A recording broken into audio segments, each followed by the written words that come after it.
சரிங்க மேடம், இன்னைக்கு நீங்க ரொம்ப மூட் அவுட்ல இருக்கீங்க. நீங்க படிக்க சொல்ற வரைக்கும் அந்த உயில் என்கிட்ட பத்திரமா இருக்கும். நான் கிளம்புறேன். சார் ஒரு நிமிஷம்.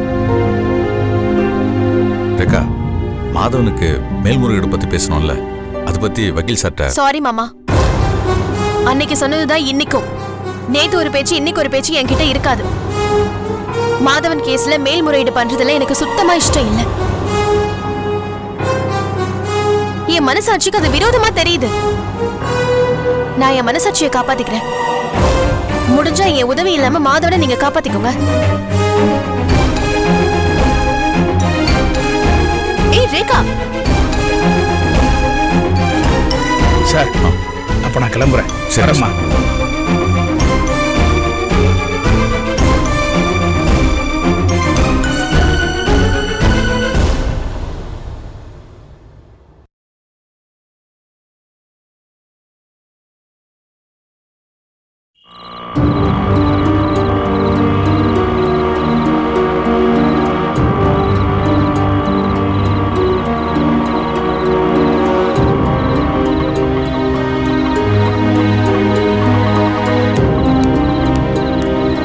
மேடம், காசு கொடுங்க மேடம். ஏய், நான் யாரும் தெரியாது, மரியாதை இல்லாம நிறுத்தி வச்சு காசு கேக்குற? வேற எப்படி கேக்குது மேடம்? ஏய், நான் யார் தெரியுமா? இந்த ஏரியா எஸ்ஐ. மேடம், அதெல்லாம் அப்ப இப்பதான் உங்களை வேலையை விட்டு தூக்கியாச்சே.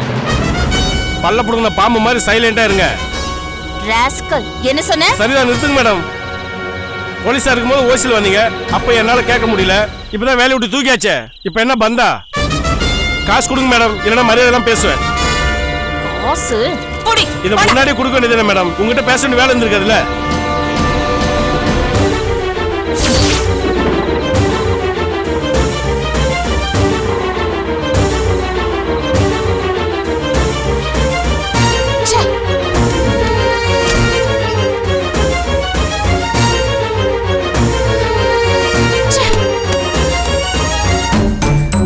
இவ்வளவு தலை நிமிர்ந்து நின்னவனா? இவ்வளவு தைரியசாலி? ஊரையே மிரட்டி தெரிஞ்சவனா? ஒரு ஆட்டோ டிரைவர் கூட என்ன மதிக்க மாட்டேங்கிறான். எவ்வளவு பெரிய அவமானம்.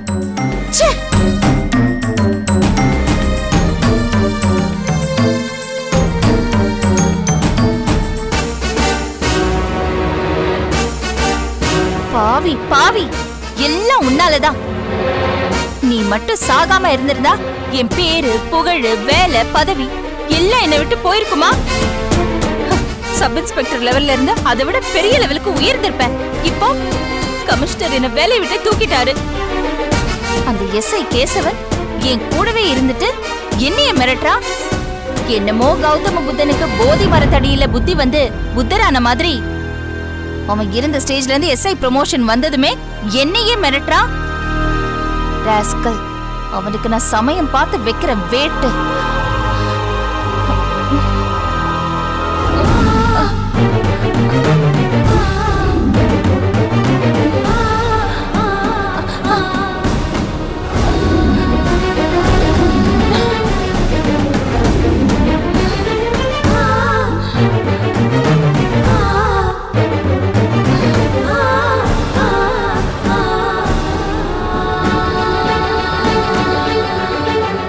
கவிதா, நீ இப்ப முன்ன மாதிரி இல்ல. நீ இப்ப பிரெக்னண்டா இருக்க. இப்ப நீ அதை மறந்துட்டு ஓடணும்னு நினைக்கிற. கொஞ்ச நாளைக்கு உன்னால அது முடியாது. இப்ப என்ன பண்றது? சுப்பு வேற என்கிட்ட சண்டை போட்டுட்டாரே. அதுக்கப்புறம் ஆளையே காணோம். அவர் ஒரு ஆம்பளை, அவர் எப்படி வேணாலும் இருப்பாரு. ஆனா நான் பொம்பளை, வயித்துல குழந்தைய வச்சுக்கிட்டு அலட்சியமா இருக்க முடியுமா? கழுத்துல வேற தாலி இல்ல. இன்னும் கொஞ்ச நாள்ல வயிறு வேற வெளியில தெரிய ஆரம்பிச்சிடும். அப்புறம் பாக்குறவங்க எல்லாம் துக்கம் விசாரிக்கிற மாதிரியே விசாரிப்பாங்க. அவங்க கிட்ட நான் என்ன சொல்லுவேன்? எப்படி சமாளிப்பேன்? எப்படி தப்பிப்பேன்? ஐயோ கவிதா, உன் கோவத்தை எல்லாம் கொஞ்ச நாளைக்கு ஓரம் கட்டிவே. நீயே சுப்பு கிட்ட பேசு. அவர் இங்க வரவை. அவர் வரல.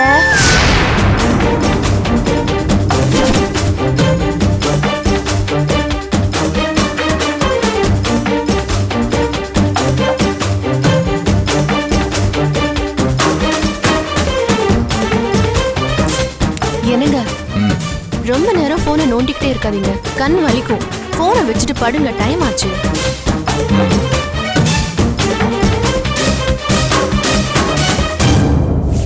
ஏங்க, போனை தலைமாட்டில் வச்சு தூங்க கூடாதுங்க, ஆபத்துன்னு சொல்லுவாங்க.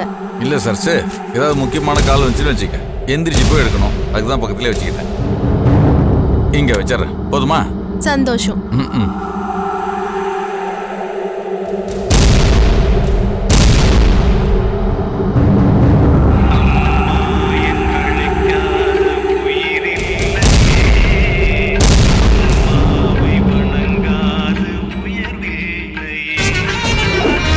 யாருங்க? அது ஏதோ புது நம்பர் வருது. சரி, எடுத்து பேசுங்க. இல்ல, எதுக்கு நேரத்தில் பேசிக்கிட்டு? இல்லங்க, ஏதாவது முக்கியமான போனா இருக்க போது, என்னன்னு கேளுங்க. எதுவாக இருந்தாலும் காலைல பேசிக்கலாம்.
தங்கங்களா வாங்க, வாங்க தங்கங்களா வாங்க வாங்க, வாங்க செல்லம் வாங்க, வாங்க செல்லம். சாப்பிட்டீங்களா? நீங்க சாப்பிட்டீங்களா? தாத்தாவுக்கு முத்தம் கொடுங்க. நீங்க தாத்தாவுக்கு, உங்களுக்கு நான் கொடுக்கட்டுமா?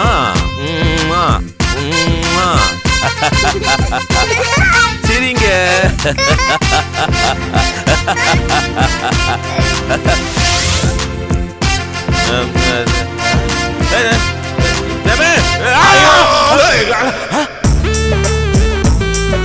ஏன் ஆண்டவா, அப்பனே முருகா, இது அக்கிரமம், இதெல்லாம் ரொம்ப அநியாயம், இதெல்லாம் ரொம்ப அபாண்டம்.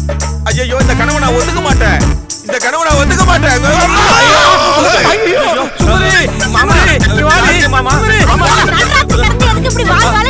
ஐயோ, இவன் காலை மிதிச்சாண்டி, அதனால நான் கத்துனேன். அவன் எது கத்துனா? ஐயோ, அதையாக்கா கேக்குறேன். நான் ஒரு பயங்கரமான கனவு கண்டுட்டேன்க்கா. கனவா? எந்த பேய்ல வந்து கனவா? ஐயோ, அதை எப்படியா வாயால சொல்லுவேன்? அப்ப எழுதி சும்மா இருக்க மாமா. கனவுல எனக்கு 60 வயசு ஆயிருச்சு மாமா. தலையெல்லாம் நரைச்சு போச்சு, கை காலெல்லாம் தளர்த்து போச்சு, கண் பார்வை சரியா தெரியல, காது வேற கேட்காம போயிடுச்சு, என்னால நடக்க கூட முடியல மாமா. எனக்கு கல்யாணம் ஆயிருச்சு, பேர பேத்திகள்லாம் இருக்குது, எனக்கு இன்னும் கல்யாணமே ஆகல, அதுக்குள்ள நான் தாத்தா ஆயிட்டேன். நான் என்ன பண்றேன்? அசிங்க ஒதுக்கப்படுத்த போற அதான் கட்டக்கடை வந்திருக்கு. இப்போ சரியா படுப்போ. இல்ல பாபா, நான் இங்கேயே உங்களை கட்டிப்பிடிச்சு படுத்துக்கிறேன் பாபா. ஐயோ, உள்ள ஃபேன் ஓடுது, புழுப்பா இருந்துச்சு. பாபா இங்கே இருக்க பாபா, உள்ள போகாதீங்க பாபா, பாபா போகாதீங்க பாபா.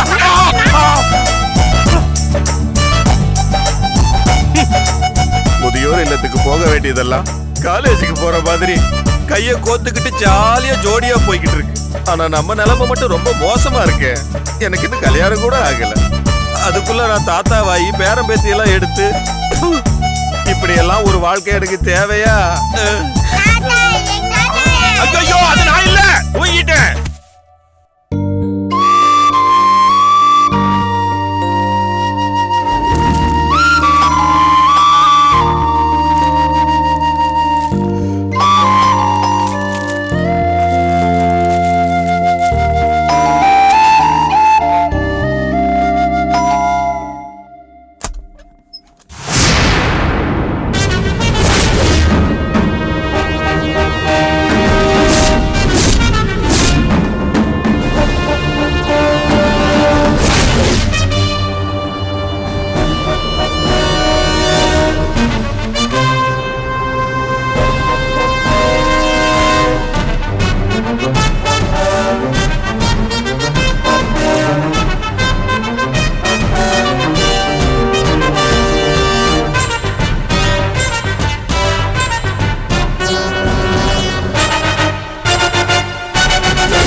யாருண்ணா?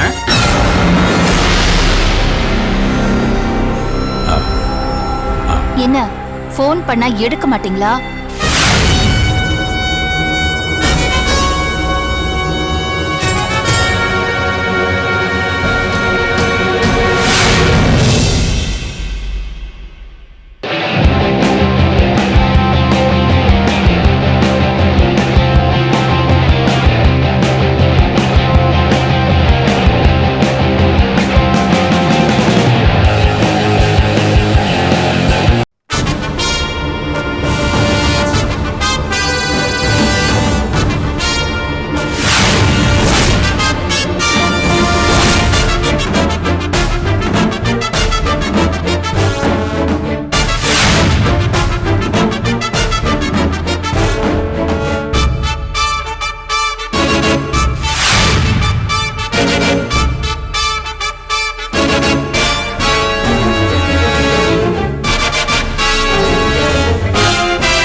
என்னை எல்லாரும் மன்னிச்சிருங்க.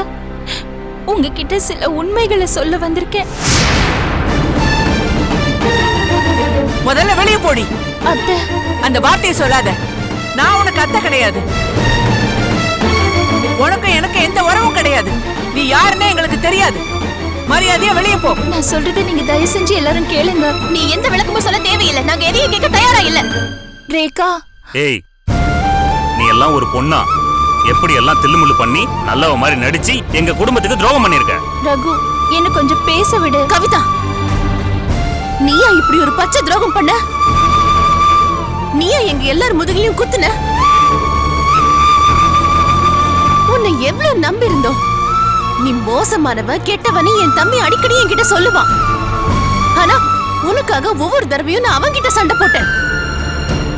ஆனா இன்னைக்கு இந்த குடும்பத்தையே தாங்கி பிடிச்சிருந்த ஆணி வெறியா இப்படி அறுத்துட்டியே. ஐயோ, நான் செஞ்சது தப்புதான். என் அண்ணனை அநியாயமா கொன்னுட்டாங்கங்கிற துக்கத்துல நான் என் பதவியை தப்பா யூஸ் பண்ணிட்டேன்.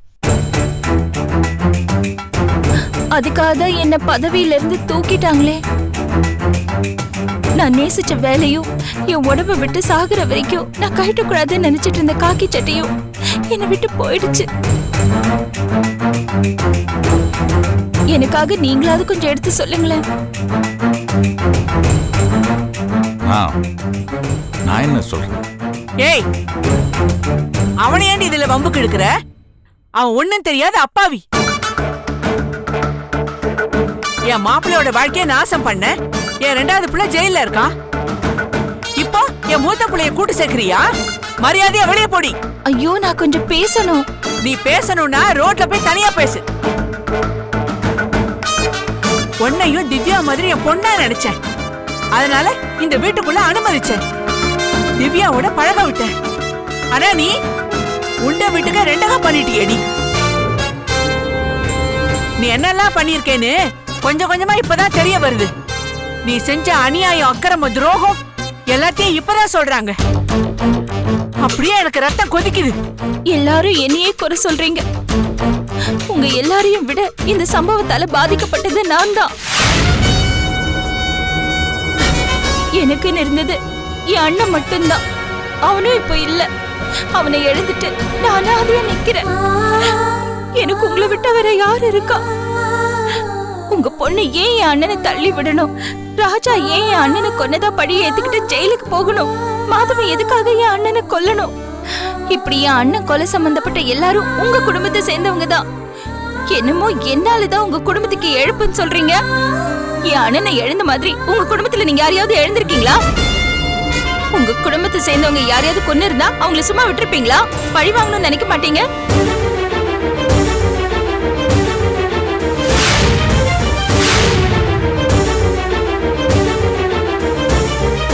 சொல்லுங்க, பழி வாங்காம விட்டுருவீங்களா? ஏய், மரியாதையா வெளில போயிடு. நாங்க எல்லாரும் உன் மேல கொலை வெறியில இருக்கோம். ஒன்னாச்சேன்னு பாக்குறோம், இல்லன்னா நடக்கிறதே வேற. அண்ணா, இவ்வளவு பிடிச்சி வெளில தள்ளுன. ஐயோ, என்ன தயவு செஞ்சு மன்னிச்சிருங்க. நான் சொல்றத கொஞ்சம் கேளுங்க. என்னது மன்னிக்கிறதா? என் தாத்தாவுல நீ எதுக்கு திருடுன? அதுக்கும் உனக்கும் என்ன சம்பந்தம்? இன்னைக்கு அதனால என் புருஷன் ஜெயில இருக்காரு. உன்னை பார்த்தாலே எனக்கு கொலை வரி வருதுடி. போயிடு. நான் என்ன சொல்ல வரேன்னு கொஞ்சம் கேளுங்க. என் புள்ளைய அநியாயமா ஜெயிலுக்கு அனுப்பிட்டியடி. மரியாதையா வெளியே போடி. ஏய், போன்னு சொல்றாங்கல்ல, மரியாதையா வெளியில போடி. உன்னை பார்த்தாலே கொலை வரி வருது. மரியாதைங்கிறது போடி. ரேகா, நான் சொல்றத கொஞ்சம் கேளு. போன்னு சொல்றல, போடி.